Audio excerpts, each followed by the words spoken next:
Hey everybody, I want to touch base a little bit in regards to my screen capture video about Ryan from Burn the Corporate Fiction. Um,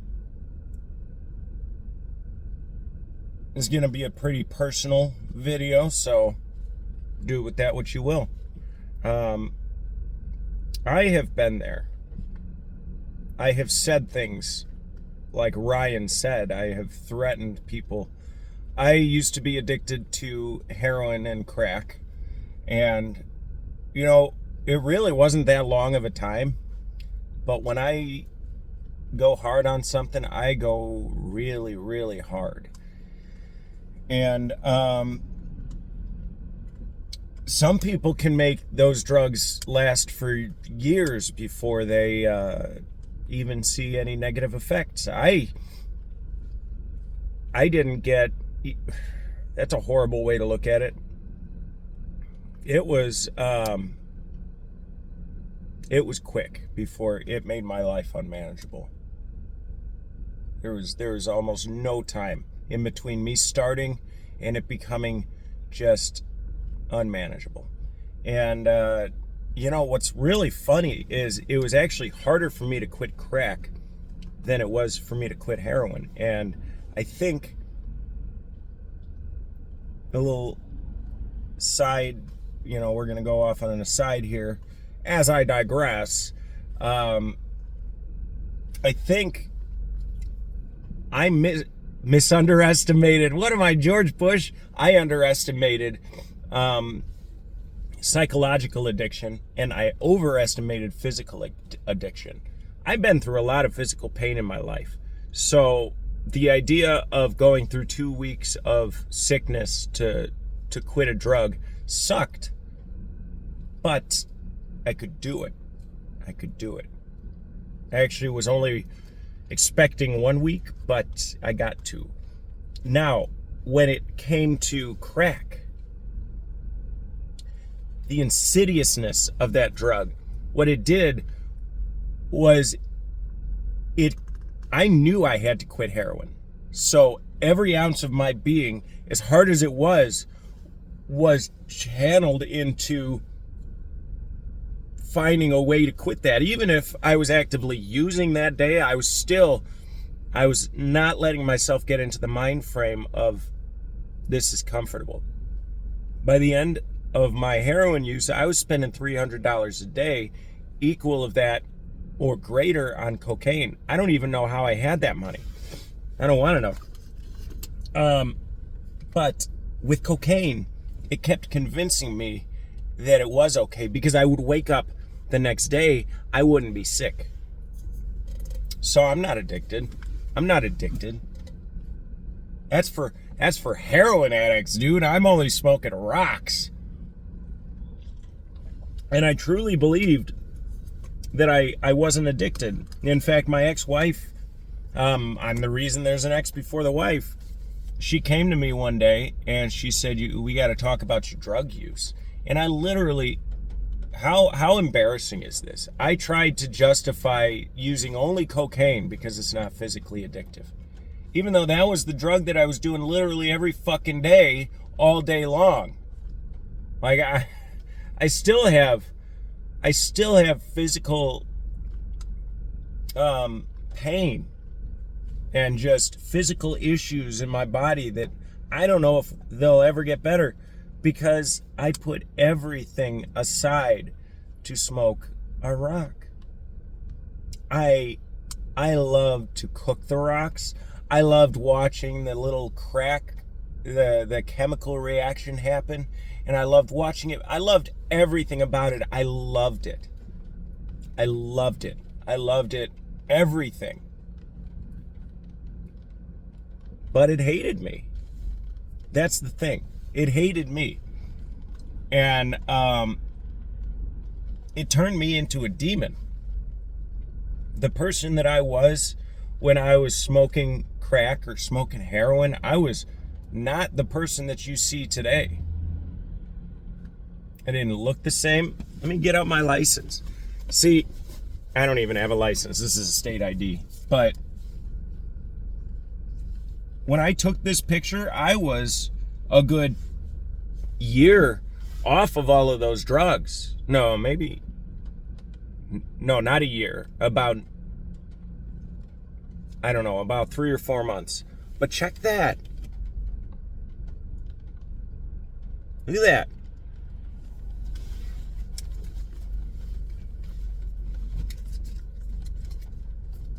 I looked like a skeleton. And I keep that now. I keep that in my pocket because I want to see that. And that's a good segue. That's why I uploaded probably Ryan's darkest moments onto YouTube. I think you need to remember that. I don't think you need to be shielded from it. And I think you need to atone for that. I wouldn't be surprised if we never see you on YouTube again. I probably wouldn't show my face. But I want you to know a few things. If you need to talk, I'm here. I don't like alcohol. I've never really gotten along with alcoholics. But it's not about that. It's not about me. If you need to talk, reach out. You know? Leave a comment. I will talk to you as long as you need me to. You need to stop doing what you're doing. Okay? You're hurting yourself. You're making yourself look like a fool. See, I'm grateful that I only made myself look like a fool in front of an infant and an ex-wife who didn't like me anyway. Or a wife who didn't like me anyway. You made yourself look a fool in front of the whole world. And maybe that's what you need in order to really keep yourself on the level. Because all of that shit that you bragged about, none of it matters, okay? The second you open your mouth to say all of that heinous shit that you said, any part of you that could have been better than any of us, it went away. It was gone because that wasn't you, sir. That was your demon. That was your demon, and everybody heard that demon. But here's the thing. You don't have to let that demon out. You let that demon out by letting something in. And that demon does want to come out. So it convinces you in many ways to let that substance in.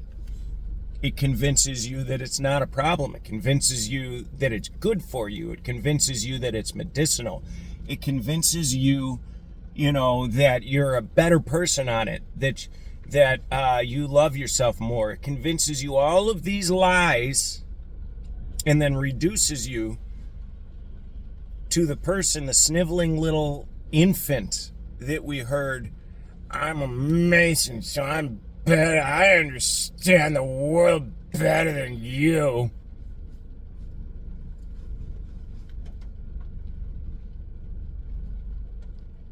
Do you?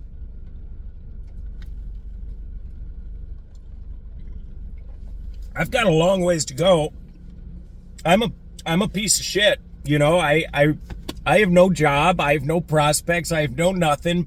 But what I do have is a family that loves me. And the reason I have that is because I was able to look in a very ugly, ugly mirror. I'll hold it up once again, just so you can see it. A very ugly mirror.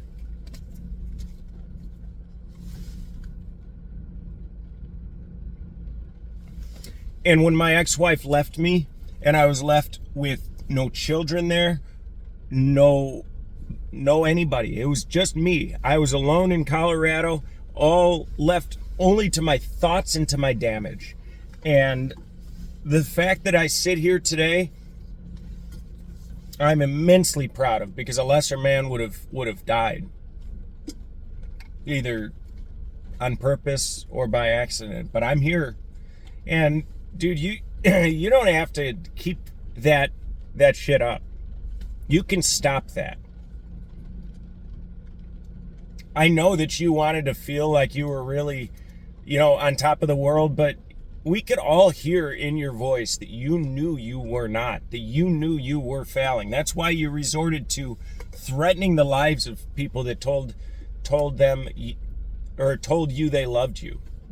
It's because you can't stand to be loved. I couldn't stand to be hugged, touched for a long time after I grew up because there was a lot of damage there. It really wasn't until my children were born that I became okay with the idea of love. And if I'm not mistaken, Ryan, I believe you have children, and it is time, sir.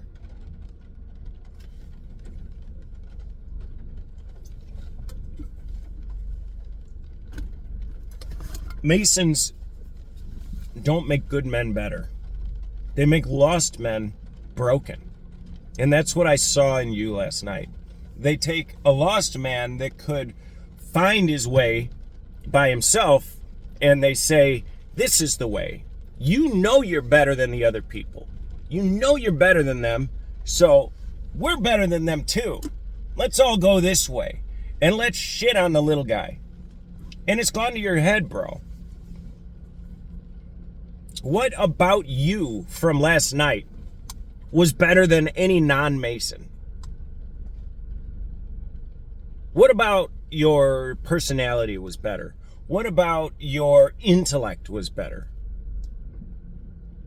What about your worldview was better than mine? Or more cohesive than mine? Or more righteous or more correct? Is it because you've had a man in an apron rip the shirt off your breast? Is that why? Is that what makes you more correct than us? And because you can drink with impunity and tell people who love you that you'll end them? Is that the better man that Masonry has made you? See, here's the thing. You had almost convinced me that I should join Freemasonry because I've gotten to a point where I've learned all that I can from like the internet, and I seek more. I seek deeper knowledge. But then I saw you last night, and I realized that I want nothing to do with that. If that's the cost of knowledge, is to lose my soul, I'd rather live in ignorance. Okay? I've been through what you're going through, and I don't want that ever again. And what I heard was shame. Shame and self-hatred. And I never heard that in you before you bragged about Masonry. And or Freemasonry, I should say. I don't want to insult them.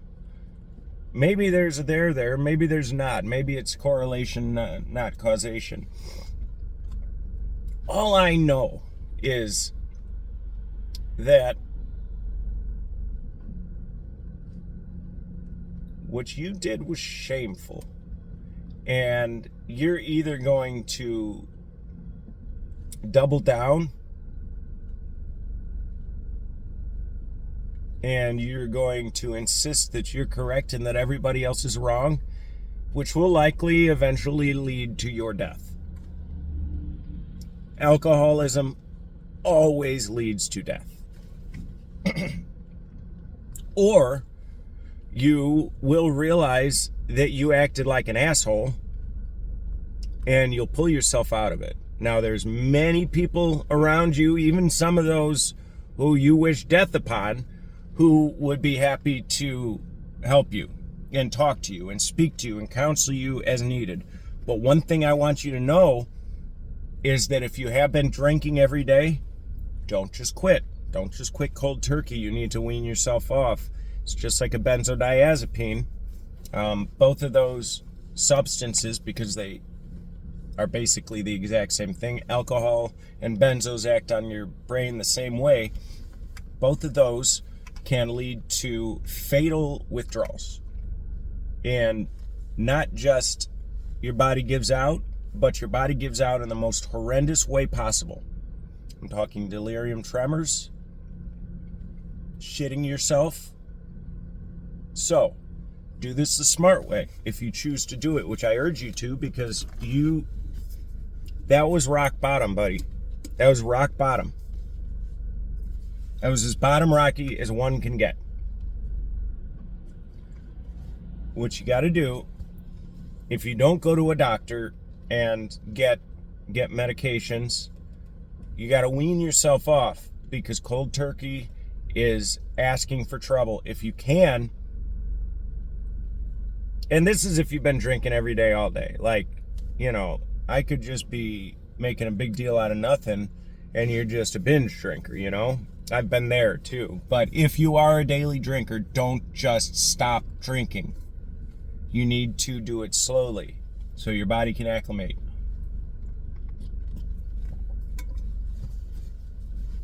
I will keep your recording up on my YouTube channel until you ask me to take it down. And at that point, I will make it private so nobody else can see it but me. I live with really horrible memories. Memories that haunt me on a daily basis and a nightly basis that I will never get rid of.